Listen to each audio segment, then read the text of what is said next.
মাশাআল্লাহ। জনপ্রিয় অভিনেত্রী তার সন্তান একমাত্র রাজ্যকে নিয়ে এবার 2026-এর কুরবানির ঈদ উদযাপন করলেন। ছেলে রাজ্যকেও বানিয়েছে পরিমণি তারই মতো। যেমন পরিমণির মনটা অনেক বড়, ঠিক ছেলেকেও তার মতোই সে তৈরি করছে। কোরবানির ঈদে গরিব দুঃখীদের মাঝে মাংস বিতরণের সময় পরিমণি তার সন্তান রাজ্যকেও তার পাশে রেখেছে এবং রাজ্য নিজ হাতে মাংস তুলে বাটিতে করে গরিব দুঃখীদের মাঝে বিতরণ করছে। নায়িকা হিসেবে পরিমণি যেমনই হোক না কেন, মনের দিক থেকে কিন্তু তার মনটা অনেক বড় এবং উদার। এই জন্য ছেলেকেও সে উদার মনের করতে চাচ্ছে।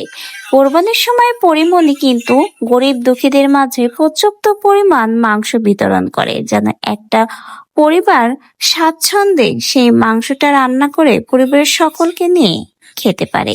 পরিমণির এই উদার দিকটা সেও চায় তার ছেলেও যেন শেখে।